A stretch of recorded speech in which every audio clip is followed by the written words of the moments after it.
జై శ్రీరామ్. అందరికీ నమస్కారం. వెల్కమ్ టు న్యూస్ అఖండ. నేను మీ కస్తూరి శ్రీధర్.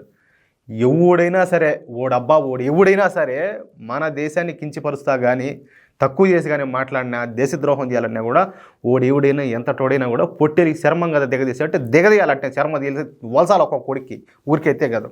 దీనికి సంబంధించి ఒక తప్పుడు ముండ గురించి ఒక న్యూస్ తీసుకొచ్చిన ఈ న్యూస్ విన్న తర్వాత మీ అభిప్రాయాన్ని ఖచ్చితంగా కామెంట్ రూపంలో అయితే తెలియజేయండి. ఈ మధ్య ఏంటంటే ఈ నెట్ఫ్లిక్స్ ఉన్నది కదా, ఏది ఓటీటీ, ఈ ఓటీటీలో భారతదేశానికి అలాగే భారతదేశంలో నివసించేటువంటి మెజార్టీ ప్రెసిడెంట్ హిందువులకు వ్యతిరేకంగా ఈ తీసిన సినిమాలు అట్లాగే ఈ కంటెంట్ ప్రసారం చేస్తారు ఈ నెట్ఫ్లిక్స్ వాళ్ళు. అసలు ఎంటర్టైన్మెంట్కు సంబంధించిన కంటెంట్ కాకుండా భారతదేశాన్ని అట్లాగే హిందువులను అబాసు పాలు చేసే దిక్కుమాలినటువంటి కంటెంట్ను ప్రసారం చేస్తుంది. ఇటువంటి వాటిలో ఇప్పుడు నెట్ఫ్లిక్స్ ప్రసారం చేస్తున్నటువంటి కాందహార్ హైజాక్ అనేది ఒక వెబ్ సిరీస్ అనేది ఒకటి ఉండదన్నమాట. కాందహార్ హైజాక్ అనేది నిజంగా జరిగిన ఒక సంఘటన, కానీ దీనికి మసిపూసే మారేడుకాయం చేశారు. హిందువులను ఇందులో ఏంటంటే తీవ్రవాదులుగా చిత్రీకరించారు. ఈ కాందహార్ హైజాక్ విషయానికి వస్తే అది 1999 డిసెంబర్ 24వ తేదీ ఇండియన్ ఎయిర్లైన్స్కి చెందిన ఎయిర్ బస్ 300 విమానము ఈ నేపాల్ రాజధాని కాఠ్మాండులోని త్రిభువన్ అంతర్జాతీయ విమానాశ్రయం మీదుగా భారత రాజధాని ఢిల్లీలోని ఈ ఇందిరాగాంధీ అంతర్జాతీయ విమానాశ్రయంలోకి రావాల్సి ఉండదన్నమాట. ఈ మార్గ మధ్యంలోనే హైజాక్ గురైన ఈ విమానం. ఇది తమ పనేనని చెప్పి పాకిస్తాన్ నుంచి కార్యకలాపాలు నడిపేటటువంటి హర్కతుల్ ముజాహిదీన్ అనే ఒక ఉగ్రవాద సంస్థ అయితే ఒకటి ప్రకటించుకునేది.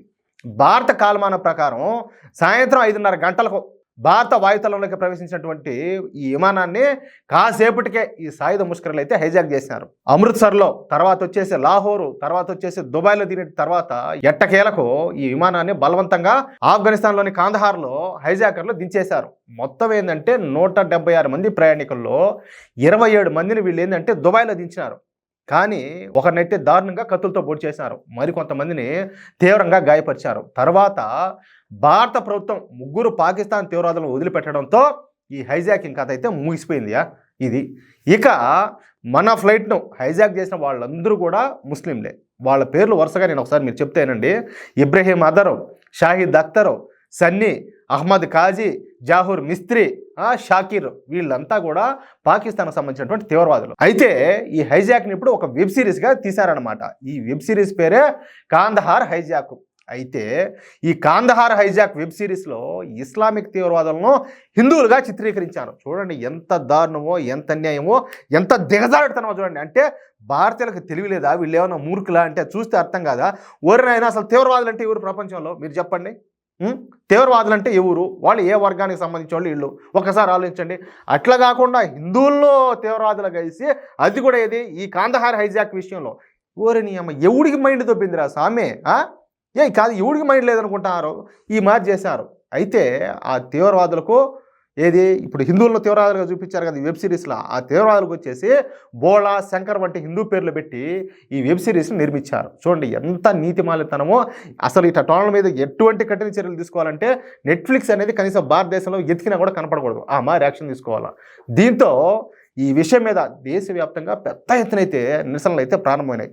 మన కళ్ళెదుట మనకు తెలిసి మన కళ్ళెదుట జరిగిన సంఘటనే వీళ్ళు ఈ మాదిరిగా మార్చేసి ఈ విధంగా తప్పును చేసి హిందువుల మీదకు ఎలా నెడతారని చెప్పేసి హిందువుల నుంచి అయితే పెద్ద ఎత్తున తిరుగుబాటు ప్రారంభమైంది. దీంతో ఈ విషయాన్ని టేకప్ చేసిన కేంద్ర ప్రభుత్వం వెంటనే ఈ నెట్ఫ్లిక్స్ ఓటీటీకు నోటీసులు జారీ చేసింది. అంతేకాకుండా ఆ వెబ్ సిరీస్ను నిర్మించిన దర్శకుడిని, అలాగే ఈ నెట్ఫ్లిక్స్ ఇండియాకు సంబంధించిన ఎవరు చీఫ్ ఉంటారు కదా ఆ మోనికాకు కేంద్ర ప్రభుత్వం వచ్చేసి సమన్లు జారీ చేసింది. వాళ్ళు ఈ రోజు వచ్చి union information and broadcasting ministry ముందు ఖచ్చితంగా హాజరు కావాల్సిందిగా ఆదేశాలు అయితే జారీ అయినాయి.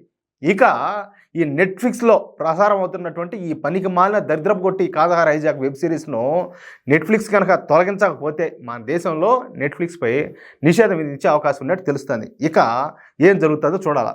నేను మళ్ళీ ఇంకొక మాట చెప్తున్నా, ఈరోజు నెట్ఫ్లిక్స్ ఒకటి చేస్తాడు, రేపు ఇంకొకటి కూడా చేస్తాడు, అంటే దేశానికి వ్యతిరేకంగా ఈ దేశంలో నివసించేటువంటి మెజార్టీ ప్రజలైన హిందువులకు వ్యతిరేకంగా అన్యాయంగా ఏదైనా ఇట్లా దుర్మార్గంగా మసిపూసి మారేడుకాయ చేసి ఇట్లా ఊరికైనా లేని బాగా చెడ్డపై తెచ్చే విధంగా ఈ విధంగా ఎవడైనా కూడా ప్రయత్నం చేస్తే ఓడి ఎవడైనా ఓడి ఎంతటోడైనా ఓడి ఏ దేశానికి సంబంధించిన వాడైనా కూడా ఏ దేశాన్ని వాడైనా కూడా మామూలుగా అయితే కాదు మెట్టు తీసుకొని మూతిపడి రాలి పెట్టి కొట్టాలి ఒక్కొక్కడికి. ఇంకొకరికి ఏంటంటే ఇట్లా తప్పు చేయాలంటే పక్కన భయం ఉండాలి.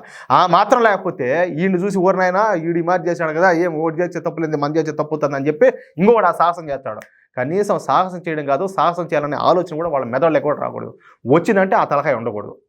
ఆ మారి అటువంటి కఠిన చర్యలు తీసుకోవాలి. అట్లా మీ యొక్క అమూల్యమైన అభిప్రాయాన్ని కూడా ఖచ్చితంగా కామెంట్ రూపంలో తెలియజేయాలని చెప్పి కోరుకుంటూ, అట్లాగే ఈ వీడియోని ఇస్తే దయచేసి లైక్ చేయడంతో పాటు మీకు ఎంతమందికి వీలైతే అంతమందికి ఈ వీడియోని షేర్ చేయండి.